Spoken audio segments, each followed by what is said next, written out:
Hello, तो अभी हम देखने वाले हैं पॉलीमॉर्फिज्म के अंदर कंस्ट्रक्टर ओवरलोडिंग के। पॉलीमॉर्फिज्म का वो मतलब पता है कि पॉलीमॉर्फिज्म का मतलब होता है पॉली मैनी मैनी फॉर्म्स होते हैं। पॉलीमॉर्फिज्म का यही मतलब होता है ऑफ सेम नेम, सेम नाम के मैनी फॉर्म्स होंगे। और ये हमें कंस्ट्रक्टर ओवरलोडिंग है, मतलब कि हमको एक नया क्लास बनाना पड़ेगा, उसके अंदर कंस्ट्रक्टर बनाने पड़ेंगे। कंस्ट्रक्टर का मतलब हमको पता है CONSTRUCTOR is equals to same name as class. Same name class, class का सेम नेम रहेगा, मतलब कि जैसे हम किसी को मतलब जैसे ऑब्जेक्ट जैसे हम बनाएंगे, क्लास के जैसे ऑब्जेक्ट बनाएंगे, ये सारे कंस्ट्रक्टर फायर करेंगे। वो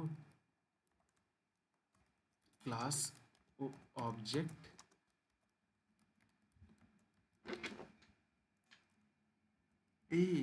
class object created is equals to constructor fired. Constructor fire हो जाएगा क्लास के जैसे ऑब्जेक्ट हम बनाएंगे। और फायर हो गया, ठीक है। तो जैसे हम यहाँ पर देख सकते हैं, जैसे मैंने ऑब्जेक्ट बनाया तो सबसे पहले फायर ये वाला होगा। एक चीज़ हम बता देते हैं, जैसे ये देखिए, ये अलग क्लास है और ये है डिफरेंट क्लास। और क्लास में बनाने का ये होता है जावा में कि आप पब्लिक नहीं लिख सकते हैं। क्लास क्या है, पब्लिक वही होगा जिसका जो नाम है, मतलब फाइल का नेम है पॉलीमॉर्फिज्म कंस्ट्रक्टर ओवरलोडिंग। तो पॉलीमॉर्फिज्म कंस्ट्रक्टर ओवरलोडिंग नाम का ही क्लास होगा, वही सिर्फ पब्लिक होगा। बाकी जो दूसरे भी क्लास अगर इस्तेमाल होंगे एक प्रोग्राम के अंदर, वो पब्लिक नहीं होगा, उसको पब्लिक हमें हटाना होगा, सीधे डायरेक्ट हमको क्लास लिखना पड़ेगा। तो क्लास मैंने सब्ट्रैक्ट लिख दिया क्लास। और क्लास सब्ट्रैक्ट बनाने के लिए सबसे पहले मैंने कंस्ट्रक्टर बनाया। कंस्ट्रक्टर में भी ऐसा कुछ नहीं कि आपको कोई एक्स्ट्रा लिखना पड़ेगा, सीधे आप क्लास का नेम लिखिएगा और उसके अंदर ये जो स्मॉल ब्रैकेट हैं उसके अंदर आप अपनी मर्ज़ी का जो भी अगर डालना चाहते हैं, क्योंकि मैंने शुरुआत में नहीं डाला, फर्स्ट वाले में मैंने नहीं डाला है। तो जैसे ही ये ऑब्जेक्ट बनता है, न्यू ऑब्जेक्ट, वैसे ही क्लास में जाता है। इसको पता है कि एक सब्ट्रैक्ट नाम का जो क्लास है उसका ऑब्जेक्ट बनाया गया। जैसे यहाँ पर आता है, जैसे सब्ट्रैक्ट इनिशियलाइज होता है, सब्ट्रैक्ट इनिशियलाइज होते ही ये कंस्ट्रक्टर है। कंस्ट्रक्टर होने का मतलब है जैसे ही इनिशियलाइज होगा तो ये जो है, ये सब्ट्रैक्ट नाम का एक जो मेथड है ये भी इनिशियलाइज होगा साथ में। क्योंकि सब्ट्रैक्ट क्लास इनिशियलाइज है तो सब्ट्रैक्ट नाम का मेथड भी इनिशियलाइज होगा, लेकिन वो ध्यान देगा कि यहाँ पर पैरामीटर कुछ है कि नहीं। तो पैरामीटर यहाँ पर कुछ नहीं है, तो इसीलिए कुछ नहीं होने के कारण ये वाला प्रिंट करेगा। क्योंकि मैंने जब पैरामीटर कुछ ना हो सब्ट्रैक्ट क्लास के अंदर, तब मैंने दिया है कि वहाँ पर लिखना है this is not there is no not given value given, there is not value given, oh sorry, there is no value given लिख देते हैं।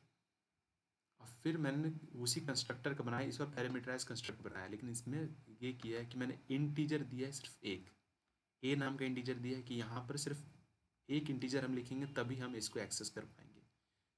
क्योंकि अगर हम ये जो है ये दो इंटीजर लिखें 10,5, इससे हम इसको एक्सेस नहीं कर पा सकते। मतलब ये एक इंटीजर वाले को एक्सेस नहीं कर सकते, क्योंकि वो देखेगा, स्पेसिफाई करेगा कि एक ही इंटीजर होना चाहिए अगर कंस्ट्रक्टर हमारा बना है तो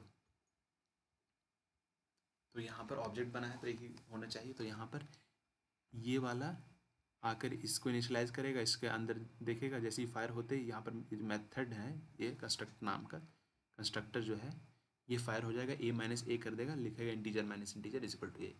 फिर जैसे यहाँ पर न्यू ऑब्जेक्ट बनाया जाएगा, जैसे ये स्ट्रक्चर सब्ट्रैक्ट 10,5 होगा, तो उसके बाद ये होगा सब्ट्रैक्ट, देखेगा कि दो इंटीजर किस में मिल गया, दो इंटीजर वाला कंस्ट्रक्टर, और उसको फायर कर देगा, आउटपुट कर देगा 10 - 5 5 कर देगा।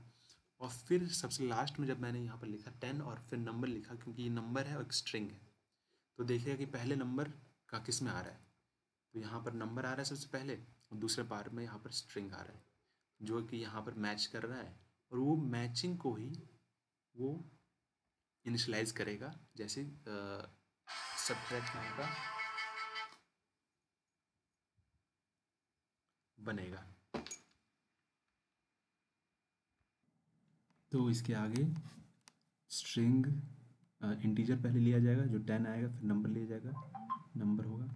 अब मैं यहाँ से रन करवाता हूँ, यहाँ से इंटेलिजे से। तो देखिए यहाँ पर क्या आएगा आंसर में आया there is no value given, क्योंकि पहला जो था पहला कंस्ट्रक्टर था वो नन अनपैरामीटराइज्ड कंस्ट्रक्टर था।